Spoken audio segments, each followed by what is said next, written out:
नमस्कार प्यारे candidate, strong electrical channel पर आपका एक बार फिर से हार्दिक स्वागत करता हूं। आज मैं उपस्थित हूं टॉप एमसीक्यू सीरीज लेकर आपके लिए। क्लास नंबर 2 है ये अपनी। 1 नंबर क्लास हो चुकी है। इलेक्ट्रिशियन थ्योरी के बहुत ही मोस्ट इंपॉर्टेंट एमसीक्यू आपके लिए लाए हैं। मेन एग्जाम दो तीन होने वाले हैं। पहला यूपीपीसीएल TG2 और चंडीगढ़ ALM का होने वाला है। और ऑल कंपटीशन की अगर आप तैयारी करें तो ये आपके लिए बहुत ही मोस्ट इंपॉर्टेंट वीडियो रहने वाली है। ठीक है, चैनल पर पहली बार विजिट कर लें, प्लीज़ चैनल को सब्सक्राइब कर लें, बेल आइकन को प्रेस कर लें और वीडियो के डिस्क्रिप्शन में टेलीग्राम ग्रुप का लिंक मिल जाएगा। हमारे टेलीग्राम ग्रुप पर जाके जरूर ज्वाइन हो जाइए। ठीक है, और इस वीडियो के बारे में अब आज अपन 50 क्वेश्चन के बारे में बात करेंगे। टोटल क्वेश्चन है 50। ठीक है, टोटल क्वेश्चन 50 है। तो आज की इस वीडियो में टोटल 50 क्वेश्चन होने वाले हैं। मैं वादा करता हूँ आपसे वीडियो को अंतिम तक जरूर देखना, क्योंकि इस वीडियो में आप जो भी 50 क्वेश्चन देखेंगे उसमें से कुछ ना कुछ आज नया सीख कर जरूर जाने वाले हो। ठीक है, अगर अगर सीखने की है आपको उत्साह है तो आप जरूर देखिएगा, क्योंकि इस वीडियो में बहुत ही अच्छे से क्वेश्चन मैंने लिए आपके लिए उठाकर लाए हैं, खास करके अगर आप कंपटीशन की तैयारी कर रहे हैं तो। ठीक है, तो चलिए दोस्तों, आज का जो पहला क्वेश्चन उसको ले लेते हैं। 50 क्वेश्चन है आज के। बढ़िया है, लंबी वीडियो हो जाएगी थोड़ी, तो मैं आपसे रिक्वेस्ट करता हूँ कि वीडियो को अंतिम तक जरूर देख लें। ठीक है, लंबी वीडियो होने वाली है, क्योंकि पहले मैं 20 क्वेश्चन करवाता था, आज की इस वीडियो में 50 क्वेश्चन है। और लगभग मैराथन क्लास भी लाएंगे आपके लिए लास्ट बार जब एग्ज़ाम हो जाएगा। तो चलिए पहला क्वेश्चन की तरफ बढ़ लेते हैं। आज का जो पहला क्वेश्चन है उसकी तरफ, जो पहला क्वेश्चन है वो क्या कह रहा है कि एक जनरेटर में डमी कॉइल होती है, उसका उसका इसमें जो यूज़ करते हैं किस लिए करते हैं, डमी कॉइल क्यों उपयोग में ली जाती है DC जनरेटर के अंदर। ठीक है, तो फ्लक्स घनत्व का मान बढ़ाया जा सकता है डमी कॉइल के द्वारा। क्यों, कैसे बढ़ाया जा सकता है? ठीक है, बी नंबर ऑप्शन क्या कह रहा है कि रोटर को यांत्रिक बैलेंस। हाँ जी दोस्तों, बी नंबर ऑप्शन इसका राइट आंसर हो जाएगा। यांत्रिक रोटर जो मैकेनिकल बैलेंस बनाने के लिए इसका उपयोग किया जाता है। ठीक है, यांत्रिक बैलेंस बनाने के लिए डमी कॉइल का उपयोग किया जाता है, याद रख लेना। बी नंबर ऑप्शन इसका राइट आंसर हो जाएगा। बाकी सभी ऑप्शन नहीं होंगे। एडी करेंट तो ये वोल्टेज वो एम्पलीफाई बढ़ाने के लिए किया जा सकता है। नहीं जी, D और C ये दोनों कट गए और ये बी नंबर ऑप्शन इसका राइट आंसर हो जाएगा। ठीक है, तो चलिए दोस्तों 2 नंबर क्वेश्चन की तरफ बढ़ देते हैं। क्वेश्चन नंबर 2 क्या कह रहा है? अगर वीडियो अच्छी लगे तो प्लीज़ लाइक जरूर कर दें यार। देखो 2 नंबर क्वेश्चन कह रहा है दो नज़दीक पोल। क्या है? दो नज़दीक पोल के बीच की दूरी का केंद्र। बीच की दूरी का केंद्र को क्या कहते हैं? दो पोल हैं कि बीच की दूरी का जो केंद्र है उसको क्या कहते हैं? Back pitch, average pitch, coil pitch या पोल पिच। दो दो पोल के बीच की दूरी को क्या कहते हैं कि केंद्र को क्या कहते हैं? पोल पिच कहते हैं। ठीक है, क्या कहते हैं? पोल पिच इसका राइट आंसर हो जाएगा। वीडियो थोड़ी लंबी हो जाएगी, आपको मैं फिर रिक्वेस्ट कर रहा हूँ पूरी देखना, कुछ सिखा कर जरूर जाने वाला हूँ। 2 नंबर क्वेश्चन दोबारा पढ़ लो। दो नज़दीकी पोलों को बीच की दूरी के केंद्र को क्या कहा जाता है? पोल पिच कहते हैं। ठीक है, क्वेश्चन नंबर 3 की तरफ बढ़ते हैं। जैसे जैसे एग्जाम आएंगे, एग्जाम नज़दीकी आता जाएगा, क्वेश्चन मैं ज़्यादा लेता आऊँगा आपके लिए। ठीक है, क्योंकि देख लो आपने कंपटीशन की अगर तैयारी कर रहे हो आप, तो आपको खुद को पता होगा कि लास्ट के एग्जाम में 2-4 दिन बचे होते। जो 3 नंबर क्वेश्चन कह रहा है DC जनरेटर की दक्षता होती है, वो देखो DC जनरेटर की पूछ रहा है। पहला ऑप्शन दे रखा है कि 95 से 98%। आपको सबको पता है प्रेरणा मित्र की जो दक्षता एफिशिएंसी होती है वो होती है ट्रांसफार्मर की। ठीक है, 95 से 98। बी नंबर ऑप्शन का कोई तुक नहीं है। C नंबर ऑप्शन इसका राइट आंसर हो जाएगा कि DC जनरेटर की जो एफिशिएंसी दक्षता होती है 85 से 95% तक होती है। ठीक है, right answer C number option हो जाएगा। अच्छा क्वेश्चन है आज के लिए। क्वेश्चन नंबर बढ़ते हैं 4 की तरफ। क्वेश्चन नंबर 4 क्या कह रहा है कि एक DC जनरेटर में ब्रश के स्थान पर, क्या कह रहा है? DC जनरेटर में ब्रश के स्थान पर ब्रश होता है, कार्बन ब्रश लगे होते हैं, उसके स्थान पर जो एक चिंगारी और आर्क जो उत्पन्न होती है वो किसके कारण हो सकती है? तो ये पहला ऑप्शन कह रहा है अति कम्यूटेशन के कारण, अधिक कम्यूटेशन के कारण, दोनों के कारण, इनमें से कोई नहीं। तो इसका जो राइट आंसर है, 1 मिनट रुको दोस्तों, ये पता नहीं क्या हो गया। चलो हाँ, कोई ना। तो इसका जो राइट आंसर है वो हो जाएगा दोनों के कारण होती है। ठीक है, क्या होती है? दोनों के कारण होती है। जो कम्यूटेशन DC जनरेटर के अंदर जो स्पार्किंग होती है वो अति मतलब कम कम्यूटेशन के कारण भी होती है, और अधिक कम्यूटेशन, अति कम, अधिक ज़्यादा कम्यूटेशन के कारण भी स्पार्किंग होती रहती है। ठीक है, C नंबर ऑप्शन इसका राइट आंसर हो जाएगा। दोनों आ जाना अगर एग्जाम के अंदर आ जाए तो। ठीक है, ये दोनों अपने को याद रखने पड़ेंगे। बढ़ते हैं क्वेश्चन नंबर 5 की तरफ। क्वेश्चन नंबर 5 क्या कह रहा है? देखो क्वेश्चन नंबर 5 कह रहा है कि निम्न में से किसका प्रयोग DC मोटर की गति नियंत्रण करने के लिए किया जाता है। डीसी मोटर की स्पीड कंट्रोल के लिए किया जाता है। थायरोट्रॉन, थायरिस्टर, ट्रांजिस्टर, थर्मिस्टर। तो किसका उपयोग किया जाता है डीसी मोटर के लिए? बी नंबर ऑप्शन इसका राइट आंसर हो जाएगा। ठीक है, क्या हो जाएगा? थायरिस्टर क्या करता है? डीसी मोटर की गति नियंत्रण करने के लिए थायरिस्टर का उपयोग करते हैं। ठीक है, याद रख लेना ना, ये थाई थुई कुछ नहीं होता, थाइट्रॉन नहीं, थाइमरिस्टर नहीं, थायरिस्टर। ठीक है, बी नंबर ऑप्शन इसका राइट आंसर हो जाएगा। क्वेश्चन नंबर 6 की तरफ बढ़ते हैं। क्वेश्चन नंबर 6 क्या कह रहा है कि एक किसी इलेक्ट्रिक मोटर के पोल फेस आर्मेचर के बीच जो वायु अंतराल है, एयर गैप है, वो अंतराल जो कम रखा जाता है, क्यों रखा जाता है? डीसी इलेक्ट्रिक मोटर के पोल फेस और आर्मेचर के बीच जो इसका पहला ऑप्शन कह रहा है घुमावों की उच्च गति पाने के लिए। बी नंबर कह रहा है प्रबल चुंबकीय क्षेत्र पाने के लिए, हवा संक्रमण कम करने के लिए, वायु बेहतर बनाने के लिए। तो इसका राइट आंसर हो जाएगा प्रबल चुंबकीय क्षेत्र अपने को पाने के लिए। जो आर्मेचर इलेक्ट्रिक मोटर है उसमें पोल फेस और आर्मेचर के बीच एयर गैप वो कम रखा जाता है। इसका एक बात और बता दूं मैं, ये वायु अंतराल के कारण इसमें जो पावर फैक्टर पर भी थोड़ा बहुत इफेक्ट पड़ता है। ठीक है, ये चुंबकन धारा है ना, वो भी उसके भी इफेक्ट पड़ता है, पावर फैक्टर पर इफेक्ट पड़ता है। वायु अंतराल अगर बढ़ जाता है तो इसलिए इसको वायु अंतराल को कम ही रखते हैं, प्रबल चुंबकीय क्षेत्र पाने के लिए, मजबूत चुंबकीय क्षेत्र अपने को मिलता रहे। ठीक है, क्वेश्चन नंबर 7 की तरफ बढ़ते हैं। क्वेश्चन नंबर 7 क्या कह रहा है कि एक धारा प्रवाह के लिए ब्रश और कम्यूटेटर के बीच प्रस्तावित प्रतिरोध को खालिस्तान कहा जाता है। ब्रश के पदार्थ का विशिष्ट प्रतिरोध, ब्रश प्रतिरोध, ब्रश संपर्क प्रतिरोध, ब्रश घर्षण प्रतिरोध। तो इसका राइट आंसर हो जाएगा ब्रश संपर्क प्रतिरोध। धारा प्रवाह के लिए ब्रश और कम्यूटेटर के बीच जो प्रस्तावित रेजिस्टेंस होता है उसके ब्रश कॉन्टैक्ट रेजिस्टेंस कहते हैं। ठीक है, सी नंबर ऑप्शन इसका राइट आंसर हो जाना है। अगर एग्जाम के अंदर आए तो कर देना, सही आंसर हो जाएगा आपका। क्वेश्चन नंबर 8 क्या कह रहा है, इसको थोड़ा सा नीचे कर लेते हैं। अब देखो 8 नंबर क्वेश्चन कह रहा है कि बैटरी चार्जर में जो ट्रांसफार्मर लगता है उसका आकार है वो किस बात पर निर्भर करता है? अच्छा क्वेश्चन है आज का, सबसे अच्छा क्वेश्चन है कि बैटरी चार्जर में होता है, बैटरी चार्जर नहीं देखा आपने, उसमें जो ट्रांसफार्मर लगता है स्टेप डाउन प्रकार का, उसका आकार जो किस बिंदु पर निर्भर करता है? तो प्रत्यावर्ती धारा पर, आवेशित प्रक्रम पर, आवश्यक आवेशित शक्ति पर और उपयुक्त सभी। तो इसका ऑप्शन सी नंबर ऑप्शन इसका राइट आंसर हो जाएगा। सी नंबर ऑप्शन क्या कह रहा है कि आवश्यक जितनी अपने को आवश्यक शक्ति आवश्यक आवश्यक आवेशित शक्ति पर निर्भर करता है बैटरी चार्जर के अंदर जो पेंडामीटर लगा होता है। ठीक है, सी नंबर ऑप्शन इसका राइट आंसर हो जाएगा। देखो ये क्वेश्चन थोड़ा पीडीएफ है तो आप इसके जरिए समझ लीजिएगा। बोल रहा है कि ये इसको, हाँ अब कह रहा है कि एक सर्वो मोटर में कितनी परिशुद्धता की नियत वोल्टेज प्रदान करता है? परिशुद्धता की नियत वोल्टेज प्रदान करता है तो कितनी करता है? लगभग 1% करता है। ठीक है, फिक्स आंकड़ा है, आपको याद कर लेना है। सर्वो मोटर प्रतिशुद्धता जो नियत करता है कितने करता है? प्लस माइनस 1% करता है। फिक्स आंकड़ा आपको याद ही रखना पड़ेगा। ये देखो ये पीडीएफ के अंदर है दोस्तों, कोई ना ऑप्शन आपको दिखा दूंगा, पहले क्वेश्चन देख लो। बोल रहा है इलेक्ट्रॉनिक इन्वर्टर को किस अन्य नाम से जाना जाता है? इलेक्ट्रॉनिक इन्वर्टर को किस अन्य नाम से जाना जाता है? तो digital inverter, reactor inverter, rotary inverter और स्थैतिक इन्वर्टर। तो इसको बोलते हैं स्थैतिक इन्वर्टर। इलेक्ट्रॉनिक इन्वर्टर को स्थैतिक इन्वर्टर के अन्य नाम से भी जाना जाता है। अच्छा क्वेश्चन है ना आज का। तो आप अंतिम तक कमेंट करके ये बताना है कि आपको कितने क्वेश्चन आपके सही हुए, कितने गलत हुए। ठीक है, और जो कमेंट करेगा मैं उसको पिन कर दूंगा। आपको बताना है कि देखते हैं वीडियो कौन कौन देखता है पूरी, आपको बताना है अंतिम तक भी कितने मेरे सही हो गए, इसमें से 50 में से कितने सही हो गए, कितने गलत हो गए। ठीक है, एक बोल रहा है एक एमरजेंसी लाइट की कार्यविधि में एसी मेन सप्लाई खालिस्तान प्रकार की होती है। इमरजेंसी लाइट में जो कार्यविधि है एसी मेन सप्लाई किससे प्राप्त होती है? तो सेंसर रिले से, लैंप से, स्टेप डाउन ट्रांसफार्मर से या बैटरी से होती है?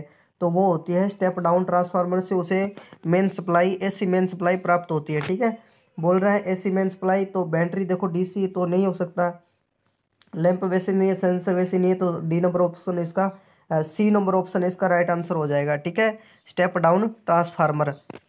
और क्वेश्चन नंबर कितने की तरफ बढ़ते हैं? क्वेश्चन नंबर 12, हाँ 12 आ गया ना। अच्छा क्वेश्चन है आज का। क्वेश्चन 12 कह रहा है कि फोटोकॉपी मशीन में एक फोटोकॉपी मशीन में निम्न में से कौन सा स्टेपलाइजर उपयोग लिया जाता है? स्टेपलाइजर, स्टेपलाइजर मतलब वो फोटोकॉपी मशीन हो देखी होगी आपने, उसमें जो स्टेपलाइजर होता है, जैसे वो आपने प्रैक्टिकली देखा होगा। स्टेपलाइजर क्या करता है, जैसे कि अपने घरों में लगा लेता है, जैसे फ्रिज लगा है यहाँ पे स्टेपलाइजर लगा है, तो इसमें जो जो अधिक वोल्टेज आती है ना, तो ये क्या करता है, इस वोल्टेज को पूरा कर देता है, ठीक है, या फिर ये सप्लाई को कट कर देता है ऑटोमेटिकली, जिससे कि उपकरण की प्रोटेक्शन अपने को हो जाती है। तो वो पूछ रहा है कि फोटोकॉपी मशीन में अपने कौन सा स्टेपलाइजर उपयोग में लेते हैं, तो कौन सा लेते हैं? Servo stabiliser. C number option इसका राइट आंसर हो जाएगा। अगर आपका है सही तो इसको भी काउंट कर लीजिएगा, ये भी सर्वो हो जाएगा, ठीक है। पहले ऑप्शन सी नंबर ऑप्शन इसका राइट आंसर हो जाएगा। पहले ही सोच लिया करो भी इसका ये होगा, ठीक है, उसको काउंट कर लिया करो। कैलकुलेटर हाफ स्क्रीन में खोल के रखा करो, ठीक है। और इससे क्या अपनी क्या जय वो बढ़ती जाती है, ठीक। क्वेश्चन नंबर 13 की तरफ बढ़ते हैं। क्रेन की क्षमता को किस में व्यक्त किया जाता है? नया क्वेश्चन है आज का कि क्रेन की क्षमता है ड्राइव की की प्रकार पर व्यक्त की जाती है, स्पैन पर, टन पर, ठीक है। तो क्रेन की जो क्षमता है हमेशा टन में व्यक्त की जाती है, याद रख लेना। अच्छा क्वेश्चन है। क्वेश्चन नंबर 14 की तरफ बढ़ते हैं। क्वेश्चन नंबर 14 क्या कह रहा है, एक ऐसी ड्राइव का उपयोग निम्न में से किस मोटर के लिए किया जाता है? कौन सी ड्राइव है? एसी ड्राइव है। एसी ड्राइव का उपयोग कौन सी मोटर के लिए किया जाता है? प्रेरण मोटर, तुल्यकालिक मोटर, याद रख लेना। दोनों मोटर के लिए उपयुक्त होती है कौन सी ड्राइव? एसी ड्राइव, ठीक है। डीसी ड्राइव का उपयोग आप बता दो, यूज बता दो अगर याद है तो। डीसी ड्राइव का यूज कहाँ करते हैं? एसी ड्राइव का तो प्रेरण मोटर, तुल्यकालिक मोटर की नियंत्रण के लिए करते हैं, ठीक है। क्वेश्चन नंबर 15 की तरफ बढ़ते हैं। 15 क्या कह रहा है कि निम्न में से किसका गति नियंत्रण सबसे कमजोर होता है? गति नियंत्रण जो होता है सबसे कमजोर होता है slip ring, induction motor, rotor और तुल्यकालिक मोटर, और शंट डीसी सीरीज मोटर। तो जब सबसे कम होता है वो होता है तुल्यकालिक मोटर का, सिंक्रोनस मोटर का सबसे कम गति नियंत्रण या कमजोर होता है, ठीक है। मान सकते हैं वीकली होता है, ठीक है। क्या होता है? वीक होता है, कमजोर होता है तुल्यकालिक मोटर। बी नंबर ऑप्शन है इसका राइट आंसर कर देना। क्वेश्चन नंबर 16 की तरफ बढ़ते हैं। देखो 16 अच्छा क्वेश्चन। निम्न में से सिलेनियम धातु का जो परमाणु भार है वो कितना है? तो 26.97 है। ये मैं आपको बता देता हूँ, ये होता है अपना किसका? एल्यूमिनियम का, ठीक है। ये परमाणु भार होता है, याद रख लेना। एल्यूमिनियम का परमाणु भार होता है 26.97। 207 जो परमाणु भार होता है वो होता है शीशे का, ठीक है, लेड का होता है। और ये आपको पता है सभी को किसका होता है? हाइड्रोजन का होता है। किसका होता है? हाइड्रोजन का परमाणु भार होता है। 26 होता है एल्यूमिनियम का, 207 होता है शीशे का परमाणु क्रमांक, और 1.110 हाइड्रोजन का। बचा ऑप्शन 78.9 सिलीनियम धातु का परमाणु भार होता है। अच्छा क्वेश्चन है आज का। डी नंबर ऑप्शन इसका राइट आंसर हो जाएगा। अब देखो क्वेश्चन नंबर 17 क्या कह रहा है। 17 कह रहा है कि एक कैडमियम धातु के प्रयोग से जो सेल का आंतरिक रेजिस्टेंस है, इंटरनल रेजिस्टेंस है, उस पर क्या इफेक्ट पड़ेगा? इंक्रीज होगा, डिक्रीज होगा, कुछ इफेक्ट नहीं पड़ेगा, अनंत हो जाएगा। तो कैडमियम धातु का उपयोग करते ही उसका जो इंटरनल रेजिस्टेंस है घटने लग जाता है, ठीक है। सिंपल सी बात आपको याद रखनी है कि कैडमियम धातु का उपयोग करते ही अपने सेल का जो आंतरिक इंटरनल रेजिस्टेंस है वो घटने लग जाता है। ए नंबर ऑप्शन इसका राइट आंसर हो जाएगा। क्वेश्चन नंबर बढ़ते हैं 18 की तरफ। क्वेश्चन नंबर 18 कह रहा है बैटरी संतुलन परिपथ में वृद्धि करता है, क्या है? लोड, जो बैटरी के अंदर लोड है, बैलेंस लोड है, तब वो किस में वृद्धि करता है? तो ऑप्शन देख लो। तापमान तापमान में वृद्धि करता है, दाब में वृद्धि करता है, सांद्रता में वृद्धि करता है। तो वृद्धि करता है बैटरी के जीवन काल में, ठीक है। ये ऑप्शन इसका राइट आंसर हो जाएगा, डी नंबर ऑप्शन है। अगर देखो बैटरी जब तक संतुलित लोड पे, आपको सभी को पता है कि हम जब ठीक ठाक अपने 6 घंटे काम करते हैं तो अपना शरीर एकदम सही रहता है, और वही अपने शरीर को अपने 12 घंटे या 14 घंटे अपने वर्क में करते हैं तो अपना शरीर एकदम खराब होने लग जाता है, पूरा थक जाता है। वैसे ही ये इक्विपमेंट होते हैं जो बैटरी संतुलन परिपथ एकदम संतुलन परिपथ है, उस संतुलित भार पर चल रही है, तो उसमें का जीवन लाइफ टाइम, बैटरी का जो लाइफ टाइम है वो बढ़ जाता है, ठीक है। Option number D is right answer कर देना आप। आई होप ये क्वेश्चन आपको समझ में आ गया होगा। क्वेश्चन नंबर 19 की तरफ बढ़ते हैं कि प्रकाश के निम्न में से जो प्रकाश है उसके निम्न में से कृत्रिम स्रोत की पहचान कीजिए। सूर्य, चंद्रमा, तारे और दीपक। देखो ए नंबर ऑप्शन और बी नंबर ऑप्शन और 3 नंबर ऑप्शन आपको दिख रहे हैं, थोड़े बहुत मिलते जुलते हैं, और डी नंबर ऑप्शन है यो ये क्या है, थोड़ा सा इनसे अलग है थोड़ा सा, ठीक है। प्रकाश, ये प्रकाश उत्पन्न कर रहे हैं, ठीक है। किसके द्वारा? ये सूर्य और चंद्रमा, ये तारे प्राकृतिक स्रोत है, ठीक है। प्रकाश के प्राकृतिक स्रोत है।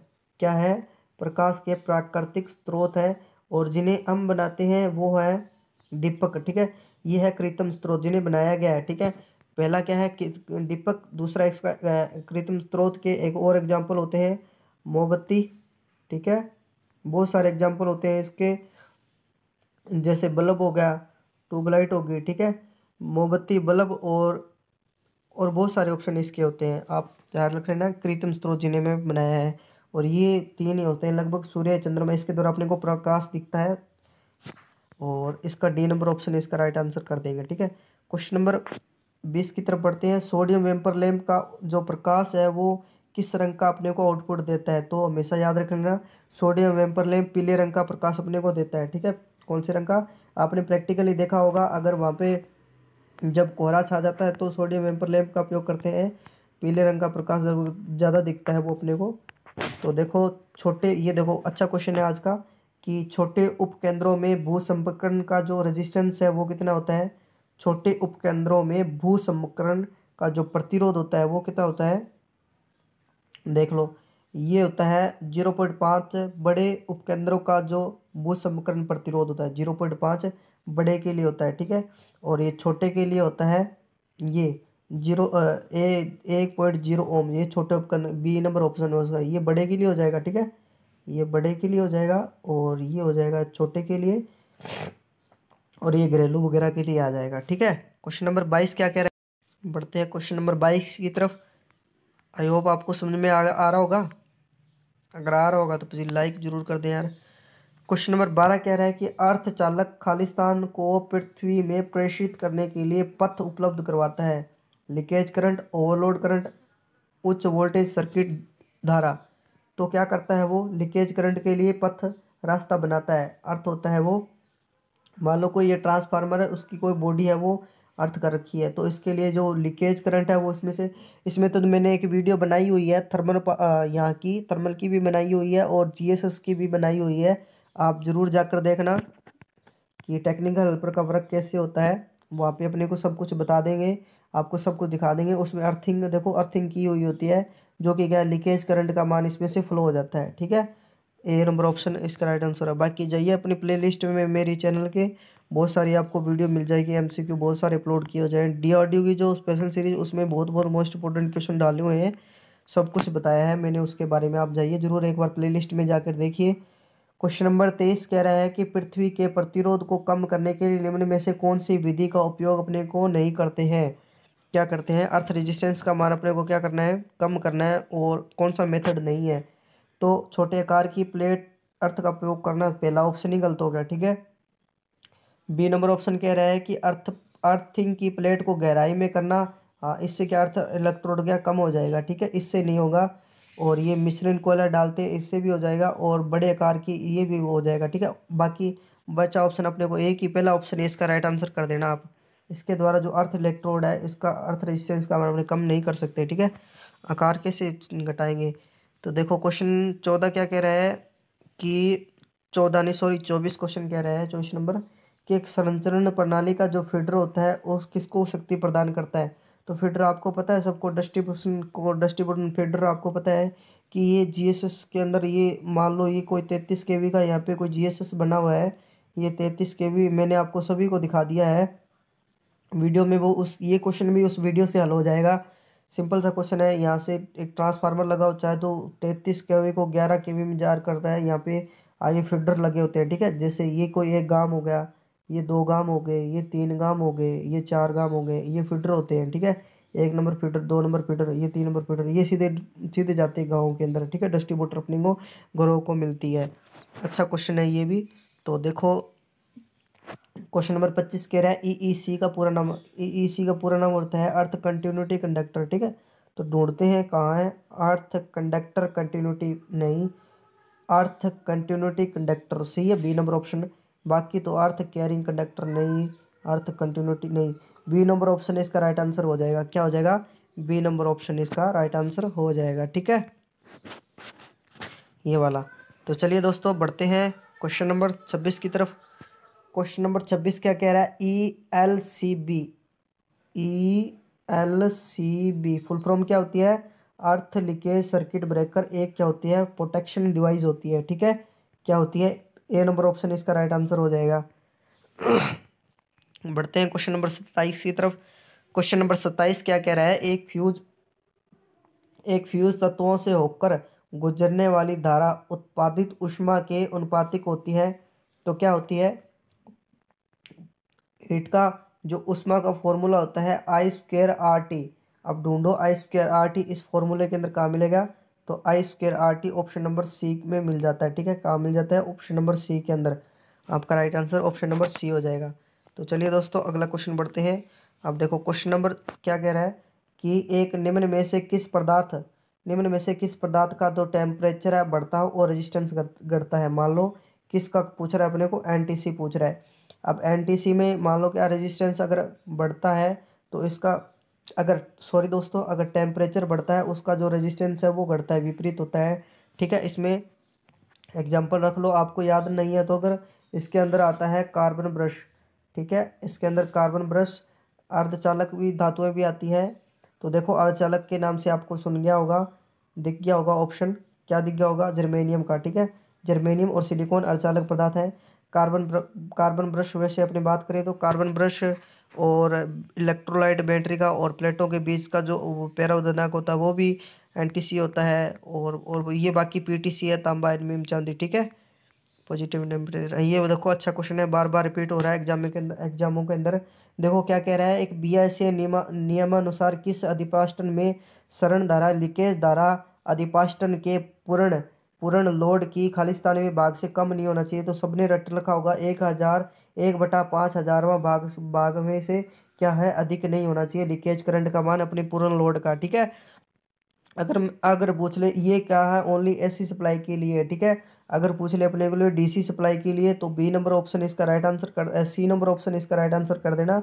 1000 होता है। ठीक है, 1000 होता है डीसी के लिए, 1/1000वां भाग। ठीक है, 1/1000वां भाग होता है डीसी के लिए। अब देखो एससी के लिए भी अपने को पूछ रहा है तो डी नंबर ऑप्शन इसका राइट आंसर कर देंगे अपने। ठीक है, अच्छा क्वेश्चन है आपका। आई होप आपको दो क्वेश्चन बता दिए हुए डीसी और एससी के लिए। बोल रहा है कि 30 क्या है? निम्न में से कौन सी वायरिंग है जो जिसमें आग लगने की जो संभावना है वो सबसे अधिक होती है? आग लगने की संभावना जिसमें सबसे ज़्यादा होती है वो कौन सी होती है? तो सोच लो कौन सा होगा इसका राइट आंसर, क्योंकि आपको लास्ट में कमेंट भी करना है। Batten wiring, conduit pipe, lead sheath और कैसिंग कैपिंग वायरिंग। तो सबसे ज़्यादा किस में आग लगने की संभावना होती है? कैसिंग कैपिंग वायरिंग के अंदर। ठीक है, इसमें क्या है? सबसे आग लगने की संभावना सबसे ज़्यादा होती है, तो ये कम ही की जाती है लगभग तो। और हाँ, इसकी जो 20 साल तक ये ख़राब नहीं होती। ठीक है, एज इसकी लगभग मैक्सिमम 20 साल तक होती है। और देखो अगला क्वेश्चन क्या कह रहा है? किसी भवन की नींव से भूमिगत केबल की कम से कम दूरी कितनी होनी चाहिए? क्या कह रहा है? एक भवन बना हुआ है, उसका जो नींव है उसकी जो भूमिगत केबल यहाँ पे कोई जा रही है तो उसकी जो दूरी है, डिस्टेंस, वो किससे कम नहीं होनी चाहिए? तो मेरे आंकड़ा जो ये आंकड़ा माना है इन्होंने 10 सेंटीमीटर। ठीक है, 10 सेंटीमीटर से कम नहीं होनी चाहिए। देखो नहीं तो फिर खतरनाक हो सकता है अपने लिए। क्या ऑप्शन कर देंगे इसका? बी नंबर ऑप्शन आप एक ए नंबर ऑप्शन, सॉरी दोस्तों, ए नंबर ऑप्शन इसका राइट आंसर कर देना, 10 सेंटीमीटर। ठीक है, और में आए और वो आप कन्वर्ट कर सकते हो। देखो अच्छा क्वेश्चन आज का कह रहा है कि साधारणतः मानव शरीर का प्रतिरोध है वो गीले में पूछा है और बाद में सूखे में पूछा है। क्रमशः रेजिस्टेंस होता है वो कितने होता है? तो पहले गीले में कितना दे रखा है? 1 किलो ओम से 1 मेगा ओम। बिल्कुल राइट आंसर हो जाएगा। क्या हो जाएगा कि मानव शरीर का जो रेजिस्टेंस है वो गीले में 1 किलो ओम होता है और सूखी त्वचा में 1 मेगा ओम तक हो सकता है। अब आप बताओ कि इसमें जो अपने लिए ज़्यादा सुरक्षित है वो कौन सा है, गीला या सूखा? तो सूखा सबसे ज़्यादा अपने लिए सुरक्षित है, क्योंकि ज़्यादा रेजिस्टेंस होगा तो करंट फ्लो नहीं होगी, अपने सुरक्षित रहेंगे। तो अपनी बॉडी को कोई भी काम करे तो वो सूखा ही रखना चाहिए। ठीक है, ये तो सिंपल सी बात है, अपने को याद रखनी है। बोल रहे हैं किसी वितरण लाइन में सबसे ऊपर वाला तार वितरण लाइन में मान लो कोई ये वायर जा रहे कोई जा रहे, ठीक है, तो कौन सा होता है सबसे ऊपर वाला तार, तो कौन सा होता है वो, बताओ बताओ कौन सा होगा। हाँ, फेज होगा, ठीक है।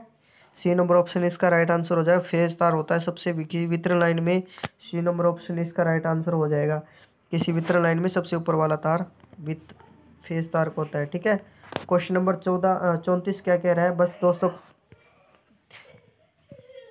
15 क्वेश्चन और रहेंगे। 34 नंबर क्वेश्चन कह रहा है कि घरेलू वायरिंग में धारावाही चालकों का इंसुलेशन किया जाता है। घरेलू वायरिंग के लिए धारावाही चालकों का जो इंसुलेशन के लिए किया जाता है, किस लिए किया जाता है, धारा का लीकेज रोकने के लिए, IR स्क्वायर कहानियाँ कम करने के लिए, भंवर धाराएं कम करने के लिए, आघातों से बचने के लिए। डी नंबर ऑप्शन इसका राइट आंसर हो जाएगा। बाहरी आघातों जितने भी अपनी चोट लगते हैं उनसे बचने के लिए वायरिंग पर इंसुलेशन किया जाता है। इसकी एक और प्रोटेक्शन होती है, इसमें अपने करंट से बच जाते हैं। क्या एक अर्धचालक पदार्थ होता है, अचालक पदार्थ होता है जो कि क्या अपने को प्रोटेक्शन या सुरक्षा प्रदान करता है। अगर उसमें से करंट फ्लो हो रही है तो अपने को नहीं लगेगा, ठीक है। और बाहरी आघातों से भी बच जाता है थोड़ा बहुत, तार पूरी कटती नहीं है, ठीक है। डी नंबर ऑप्शन राइट कर देना, ऑप्शन के हिसाब से ही आप आंसर करोगे एग्जाम के अंदर। क्वेश्चन नंबर 35 कह रहा है कि जहाँ यांत्रिक या अग्नि सुरक्षा आवश्यक है, क्या है, जहाँ यांत्रिक और अग्नि सुरक्षा आवश्यक है वहाँ किस प्रकार की वायरिंग की जाती है। Casing, capping wiring, batten wiring, PVC wiring, नलिका वायरिंग। तो डी नंबर ऑप्शन इसका राइट आंसर हो जाएगा। जहाँ अधिक यांत्रिक और यांत्रिक ज़्यादा मैकेनिकल और अग्नि फायर प्रोटेक्शन की सुरक्षा हो उस समय नलिका वायरिंग अपने प्रयोग में लेते हैं, ठीक है। नलिका से आप समझ गए होंगे। देख लो क्वेश्चन नंबर 36 क्या कह रहा है, किस तरह की वायरिंग में परिवर्तन करना आसान होता है, मतलब एक बार वायरिंग कर दी और अपने को उसको दोबारा भी वायरिंग कर सकते हैं। कैसिंग नहीं, बेटन, क्लीट देखते हैं, कंड्यूट देखते हैं। तो इसका राइट आंसर हो जाएगा बेटन वायरिंग, ठीक है। हाँ, इसका बेटन वायरिंग होना चाहिए इसका। सॉरी दोस्तों, इसका थोड़ा सा मिस्टेक हो गया कि कोई नहीं, आप कर दो ना एक बार। अगले क्वेश्चन नेक्स्ट वीडियो में इसका देखेंगे कि इसका क्या होता है, ठीक है। किस तरह के वायरिंग परिवर्तन करना आप बता दो। किस मेरे हिसाब से तो बैटन वायरिंग होनी चाहिए, ठीक है। या क्रिएट ऑप्शन बी और सी में थोड़ा सा कंफ्यूज है इनमें से, ठीक है। ये तो नहीं होंगे, मेरे को कंफर्म पता है, आप इन दोनों में से बता दो। मेरे हिसाब से तो सी नंबर ऑप्शन राइट होगा, ठीक है। क्या होगा, सी नंबर ऑप्शन इसका राइट होगा, ठीक है। आप बता दो वैसे तो जल्दी दोस्तों क्वेश्चन नंबर 37 की तरफ बढ़ लेते हैं। क्वेश्चन नंबर 37 क्या कह रहा है कि निम्न में से कौन सा वायरिंग प्रणाली का चयन करने के लिए उपयुक्त मानदंड नहीं है। देखो, सुरक्षा मानदंड है, लागत भी मानदंड है, दिखावट भी अपने को अच्छी देखनी है। हाँ, ये ऑप्शन इसका राइट आंसर हो जाएगा।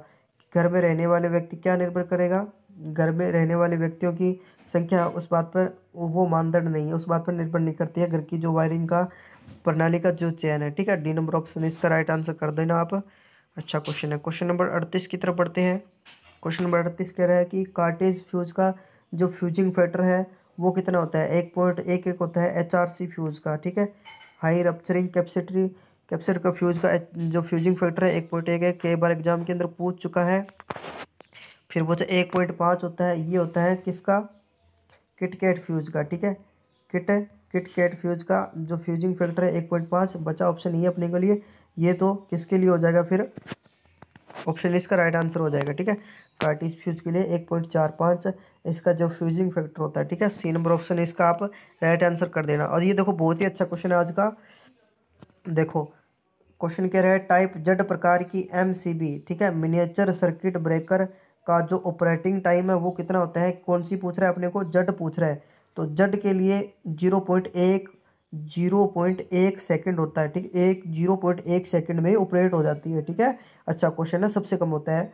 और देखो इसका जो 0.04 से 13 सेकंड का है, ये कौन सी है, टाइप बी प्रकार की, ठीक है, टाइप बी प्रकार की। और 0.04 से 5 सेकंड का जो ऑपरेटिंग टाइम या प्रचालन समय होता है ये होता है टाइप सी प्रकार की MCB होता है उसका, ठीक है। और ये 0.04 से तीन सेकंड तक ये होता है के वाली का होता है शायद, ठीक है, के वाली का होता है। अच्छा क्वेश्चन है आज का। आप इसको दोबारा देख लीजिएगा। क्वेश्चन नंबर 29 की तरफ बढ़ते हैं। निम्न में से किसमें एल सीरीज एमसीबी का उपयोग किया जाता है? इंडक्टिव लोड के लिए किया जाता है वैसे तो। पानी का हीटर सही है दोस्तों, बिजली की केतली सही है, उपयुक्त सभी इसका राइट आंसर हो जाएगा। ठीक है, क्या हो जाएगा? डी नंबर ऑप्शन इसका राइट आंसर हो जाएगा, एल सीरीज। अब बची अपने को जी सीरीज एमसीबी, तो यहाँ पे लिखा देता हूँ जी सीरीज एमसीबी। जी सीरीज एमसीबी पहला ऑप्शन इसको लिख लो, रेफ्रिजरेटर। ठीक है, रेफ्रिजरेटर फ्रिज के अंदर। दूसरा गिन लो वाटर कूलर के अंदर। ठीक है, एयर कंडीशनर के अंदर, एयर वाटर कूलर नहीं, एयर कंडीशनर के अंदर, और वॉशिंग मशीन के अंदर। ठीक है, वॉशिंग मशीन वे एयर एयर एसी के अंदर, मान एसी वॉशिंग मशीन कपड़े धोने वाली, और फ्रिज के अंदर जी प्रकार की होती है, बाकी सभी में एल प्रकार की होती है। ठीक है, और देखो प्रगलन घटक है जो न्यूनतम प्रगलन धारा तथा न्यूनतम धारा मान का अनुपात होता है, जिसका मान क्या होता है? इकाई होता है। इकाई से कम, इकाई से ज़्यादा शून्य होता है, तो इसका जो मान होता है वो इकाई से ज़्यादा होता है। ठीक है, सी नंबर ऑप्शन है इसका राइट आंसर कर देना आप। अच्छा क्वेश्चन है आज का।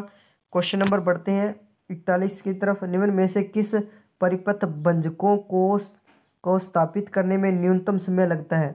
क्या कह रहा है ये क्या कह रहा है कि सर्किट, एक ऐसा सर्किट ब्रेकर है जो भंजक मतलब तोड़ने का काम है सबसे कम समय में करता है। वायु स्टोव, न्यूनतम ऑयल, ब्लैक ऑयल, और सल्फर हेक्साफ्लोरिन। ठीक है दोस्तों, इसका राइट आंसर हो जाए SF6 नामक गैस आती है।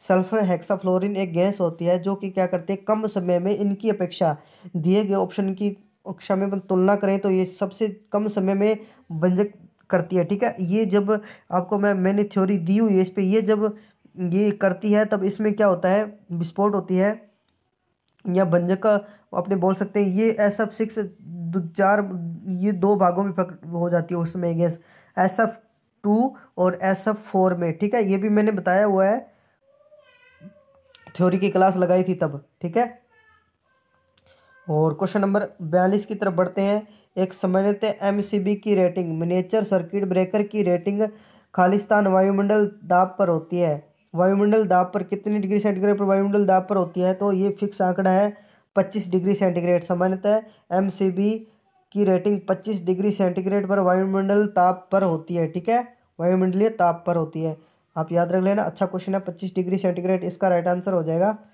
क्वेश्चन नंबर बढ़ते हैं कितने की तरफ? हाँ 43 की तरफ। देख लो 43 की तरफ है, तो 43 कह रहा है इनमें से कौन सा परिपथ वियोजक सबसे कम आर्क ऊर्जा का उत्पादन करता है? कौन सा सर्किट ब्रेकर है जो चिंगारी का ऊर्जा उत्पादन करता है, सबसे कम करता है? तो कौन सा होगा वो?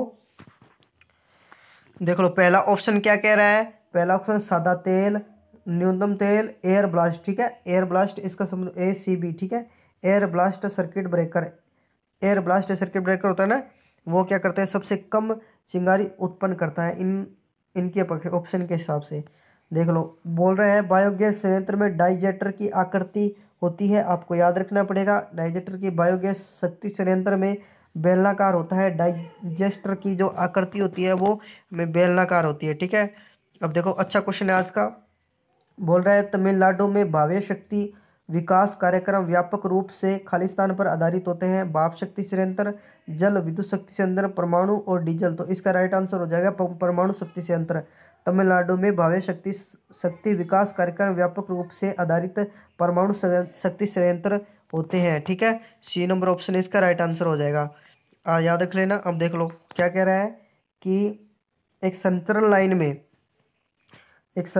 लाइन के अंतिम सिरे पर या संचरण लाइन के ठीक कोने पर या पैराए नदियों को पार करने हेतु संचरण लाइन के निम्न में से किस इंसुलेटर का उपयोग किया जाता है? तो कौन सा करते हैं? स्टेन इंसुलेटर करते हैं। ठीक है, संचरण लाइन के अंतिम सिरे पर, यहाँ पूछ रहा है संचरण लाइन के ठीक कोने पर, यहाँ पूछ रहा है नदी को पार करते हुए, स्टेन इंसुलेटर अपने राइट आंसर कर देना है। ठीक है, आपको बताना है लास्ट में कितने सी हुए हैं। अब देखो पूछ रहा है एक फ्यूज को कभी भी खालिस्तान में नहीं डाला जाता, तो फेज लाइन में ये तो पता है, जीवित तार के श्रेणी क्रम में डालते हैं। DC परिपथ के नेगेटिव में डाला जाता है, पॉजिटिव में डाला जाता है। उदासीन तार न्यूट्रल में कभी नहीं लगाते फ्यूज को। ठीक है, न्यूट्रल तार में कभी भी फ्यूज तार को नहीं लगाया जाता है। देखो लंबी बहुत वीडियो हो चुकी है आज की, सामान्यतः तौर पर लाइटनिंग अरेस्टर के भी करीब स्थित होता है। लाइटनिंग अरेस्टर होता है तड़ित निरोधक। क्या होता है? तड़ित निरोधक। तड़ित निरोधक जो क्या क्या है, आकाशीय बिजली से सुरक्षा प्रदान करता है। आकाशीय बिजली से सुरक्षा प्रदान करता है। वो कहाँ स्थित होता है? वो पेंडामीटर के करीब स्थित होता है। ठीक है। लाइटनिंग अरेस्टर होता है वो क्या करता है? आकाशीय बिजली से सुरक्षा प्रदान करता है। ठीक है। कहाँ लगा होता है? ट्रांसफार्मर के करीब उसको लगाते हैं। क्वेश्चन नंबर अगला क्वेश्चन क्या कह रहा है? देखो कि एक संचरण लाइन की दिशा बदलती है तो किस प्रकार के विद्युत रोधक इंसुलेटर उपयोग में लेते हैं? पिन, निबलक। देखो देखो ये मैंने ऑप्शन लाए हैं आपके लिए। निबलक सस्पेंशन इंसुलेटर को बोलते हैं, निमी के अंदर निबलक इंसुलेटर। स्टैंड को बोलते हैं विकृति टाइप। ठीक है। सेकल को सेकली। तो इसके अंदर कौन सा इंसुलेटर अपने उपयोग करते हैं? विकृति टाइप, स्टैंड टाइप इंसुलेटर उपयोग में लेते हैं। ठीक है। आज का अंतिम क्वेश्चन कह रहा है कि एक आइडल डायोड है, एक आदर्श डायोड है, वो उसकी जो कंडीशन पूछ रहा है, जो फॉरवर्ड बायस तथा रिवर्स बायस में क्या है उसका रेजिस्टेंस है शून्य होता है। नहीं, ये जो स्टेट है गलत होती है। और बी नंबर ऑप्शन कह रहा है कि उसका जो फॉरवर्ड बायस में उसका रेजिस्टेंस अनंत और रिवर्स बायस में उसका रेजिस्टेंस शून्य होता है। उल्टी होगी ये कंडीशन, ऐसी नहीं होती है। बल्कि सी नंबर ऑप्शन इसका राइट आंसर होगा कि एक आदर्श डायोड का जो फॉरवर्ड बायस में जो रेजिस्टेंस है वो शून्य होता है और रिवर्स बायस में रेजिस्टेंस उसका अनंत होता है। तो आज के लिए इतना ही दोस्तों। यहाँ तक वीडियो देखने के लिए आपका बहुत बहुत धन्यवाद आपके लिए। और आगे क्लासें आने वाली है, तो अभी तक आपने चैनल को सब्सक्राइब नहीं किया है तो सब्सक्राइब जरूर कर लें और बेल आइकन को प्रेस कर लें। आज के लिए इतना ही, धन्यवाद।